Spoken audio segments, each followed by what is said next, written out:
Hello and welcome to Emmy's Climate Finance podcast series, created for institutional investors navigating climate risk. In today's episode, we're looking at when storms hit markets, a new lens for physical climate risk. Our paper explores why traditional catastrophe models built for insurers fall short for investors. Instead of mapping site-level damages, we turn to the markets themselves, using historical stock reactions to major storms to uncover where climate shocks truly move value.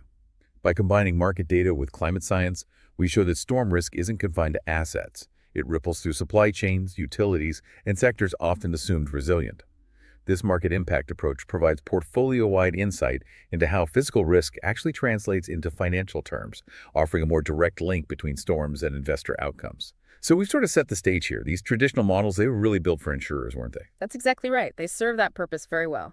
But for, a big institutional investor with a really diverse portfolio, those tools, they just don't quite give that full picture needed for physical climate risk. That's really the heart of the issue. And when we talk physical risk, it helps to separate it out a bit. Yeah. You've got your slow burn stuff, the chronic risk, think sea level rise, gradual temperature shifts, things you can sort of model long-term with damage functions, but it's slow. Right. And then you have the sudden shocks, the acute risk, hurricanes, massive floods, wildfires, the things that hit hard and fast. Exactly. And these aren't some distant threat anymore, are they? They're hitting the bottom line now. The numbers are pretty stark. They really are. I mean, think about it. In the U.S., every single year since 2011, we've seen 10 or more billion-dollar disasters. Or more. Every year. Yeah. So these acute catastrophic climate events, they're basically a regular feature of the financial landscape now, systematic. So, okay, if that's the case, why can't a large fund just feed its holdings into those existing catastrophe models, the CAT models, and get a clear picture of its exposure? Well, there are two big roadblocks, really. The first one is practical. It's about the data itself. Oh. CAT models, but because they're for insurance underwriting, they need incredibly detailed geolocated asset lists, like down to the specific building location to map the hazard zone. Which public companies just don't disclose. Yeah. Not at that level for an equity investor. Precisely. The vast majority just don't share that. So right away, you've got these huge blind spots if you're trying to assess a whole portfolio. That makes sense. But, even if they did share the data, there's a second, more fundamental problem. It's the use case limitation. Meaning CAT models are designed only to measure the in-situ damage, the damage right there at that physical location. Okay. They don't capture how the company actually responds, adaptation measures, risk management, or, and this is critical, how the financial pain spreads through the economy. Right, the knock-on effects. Yeah. Can you give us an example of that? Like how a traditional model might miss a really big systemic risk? Yeah. The classic one is Hurricane Harvey back in 2017. Okay, in the Gulf Coast. Right. Harvey basically shut down a huge chunk of the U.S. petrochemical industry along the Gulf Coast. Now, a traditional CAT model looking at, say, a Ford factory up in Michigan. Mile away. Yeah, miles away. It would say zero direct risk from a Houston flood, obviously. But Ford and GM actually had to stop production lines in Michigan. Why? Because they couldn't get the essential plastics and chemicals they needed shipped up from the Gulf Coast facilities that were knocked offline by the storm. Wow. So the financial hit wasn't a flooded factory in Michigan. It was a broken supply chain link hundreds of miles away. Exactly. The financial impact rippled out. It systematically hurt the company's value, completely independent of where its own main buildings were located. And that's the kind of system-wide effect investors really need to grasp. It is. And it's precisely what the traditional tools just aren't built to see. They systematically miss it. Okay, so that really clarifies the gap. Let's shift gears then. If mapping the physical location damage isn't enough for investors, the logical step seems to be map the financial impact directly. That's the core idea, yeah. Moving from, theoretical damage maps to what actually happens in the market. Right. We basically flip the perspective. Instead of guessing where all the assets are hidden, we look at how the stock market itself reacts when these huge storms hit. So you looked at historical data. We did. We took 45 major U.S. storm events between 2000 and 2024, specifically those causing over $5 billion in damages, and analyzed the market responses. The goal being to pull out these systematic storm sensitivity patterns Yeah. without needing those granular asset lists. Exactly. And we tailored the method specifically for investors, which meant doing things a bit differently from standard event studies. Okay, like what I noticed the time window you used is much longer. Why the 26-week period after a storm instead of the usual, say, 5 days? That's a crucial difference. A short window, like 5 days, it captures the immediate shock, maybe some panic selling. Right. But the 26-week window, half a year, lets us capture the entire financial life cycle of that disaster's impact. The full story. Yeah. You get the immediate damage, sure, but then you see the supply chain disruptions playing out over months 2 to 6. You see the insurance settlements trickling in or not. You see regulatory changes, competitive shifts, who wins, who loses.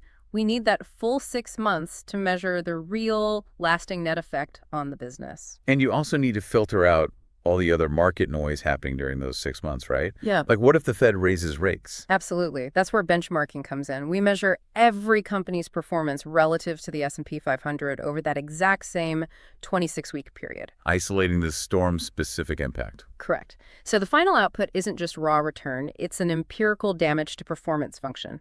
We call it beta dollar, that shows the net financial impact after you account for everything else, including things like insurance payouts or maybe even increased demand for some sectors. Okay, that sounds robust, but what about portfolio coverage? Surely not every company in a big portfolio has faced enough of these major storms over 24 years to get a reliable beta just for them. That's a fair point, and that's where some of the methodological innovation comes in. We use what's called a hierarchical Bayesian model. Which means, practically speaking, for an investor. It means we get full portfolio coverage. If a specific company doesn't have enough direct storm hits in its history for us to calculate a reliable company-specific beta, the model is smart enough to pool information from similar companies within its sector. It borrows strength, essentially, so we can assign a statistically sound sector-level sensitivity even when the company-specific data is a bit thin. Ah, okay. So it ensures you get an estimate for everything in the portfolio, addressing that data gap from the CAT models. Precisely. The goal is 100% coverage for the institutional investor. Got it. So let's get to the results then. You crunch all this data, thousands of company event pairs over 24 years. Where did this systematic storm sensitivity actually show up? Which parts of the market consistently took a hit?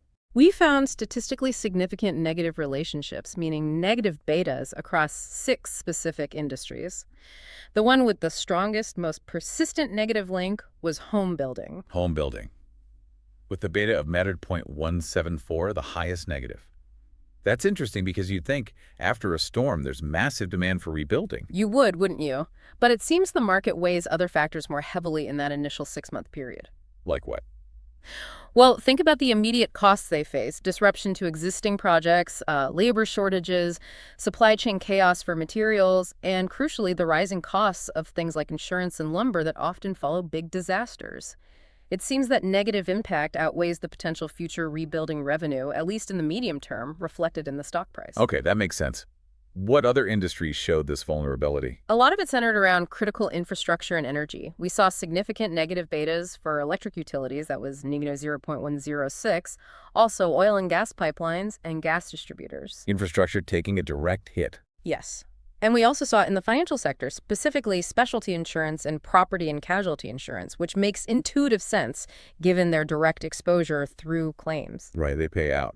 And what about at the broader sector level when you pool the analysis? There, agriculture really stood out. It showed the largest overall sector-level negative effect with a beta of NAGA 0.116. Which confirms that high sensitivity to weather disruption, right?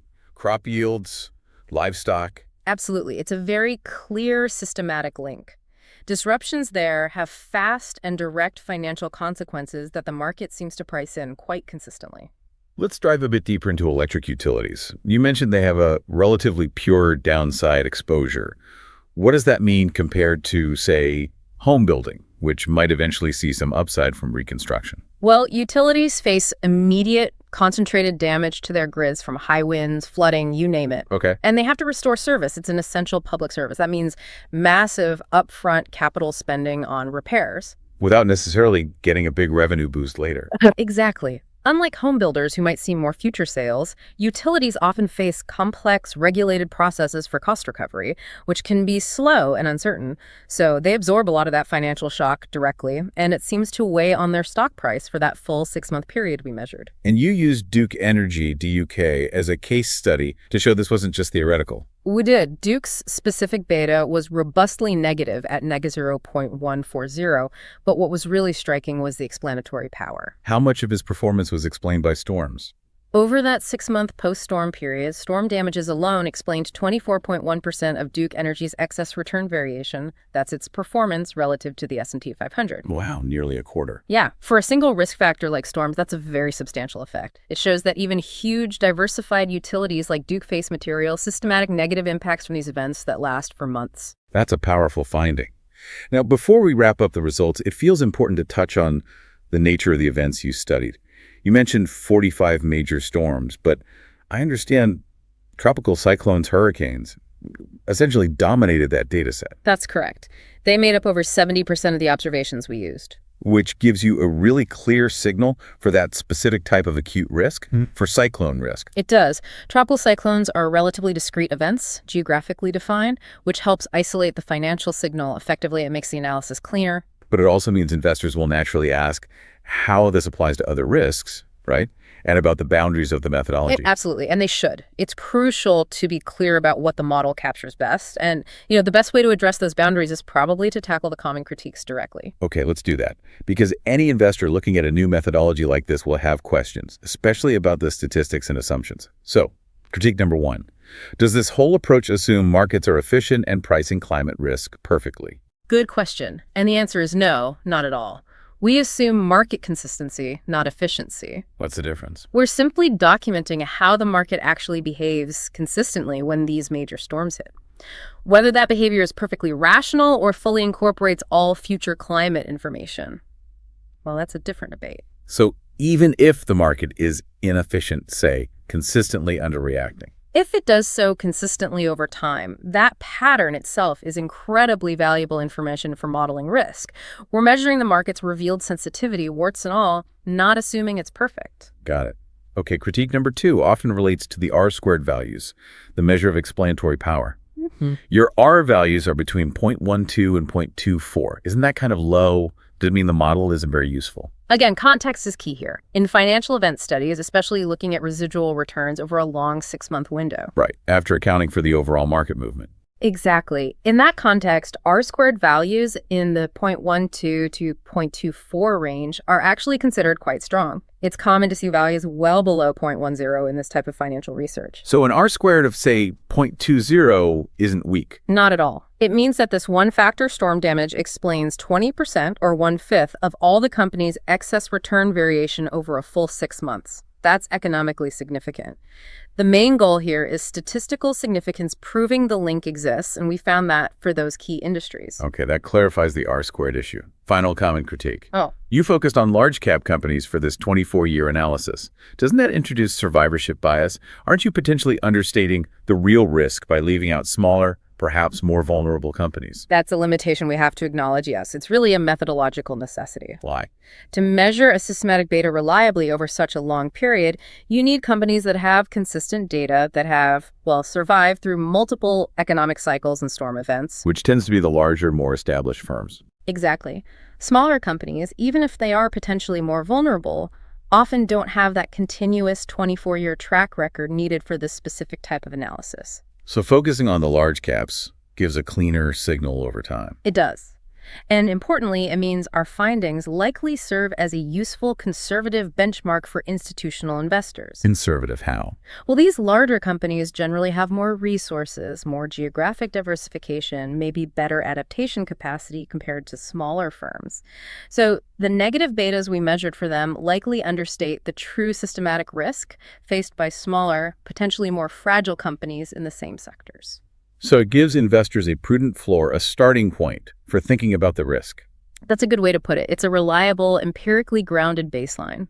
So, wrapping it up, this market-based approach really offers investors something crucial, a measure of financial materiality that those purely location-based models just can't provide. Because it captures the net effect. Exactly. By looking at the stock reaction over that full 26-week period, we're implicitly capturing everything. The physical damage, yes, but also the supply chain breaks, the company's adaptation efforts, insurance, investor sentiment, all of it. It gives you a portfolio-wide view of that systematic vulnerability. And that provides immediate, actionable data for you, the investor. Now, we did note earlier this analysis leans heavily on those discrete acute events, especially tropical cyclones, and it specifically excluded slower chronic risks like drought. So maybe the final thought for listeners is about bridging that gap. The challenge ahead seems to be taking these market-derived sensitivities, these betas you've measured, from historical acute shocks, and figuring out how to thoughtfully integrate them with forward-looking climate scenarios that include chronic risks, or maybe applying them to non-U.S. markets where the historical data might look different. How do you connect a beta derived from a hurricane's impact to model the potential future impact of a persistent drought? That linkage that requires careful thought and continued critical analysis on the investor's part. Thanks for listening to this episode of Emmy's Climate Finance Podcast. Emmy creates climate risk solutions for investors.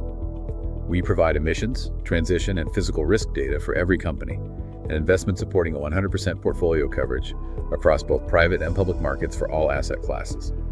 With our comprehensive climate risk data set, we deliver the transparency and customization needed to power investment decisions, meet climate reporting obligations, and align with investor mandates. Emmy is backed by a team of climate and finance experts. And we believe that properly pricing carbon into financial systems is the fastest, most cost-effective way to accelerate decarbonization. To access our latest research and tools, visit mi.io. We'll see you next time when we explore more climate risk built for investors.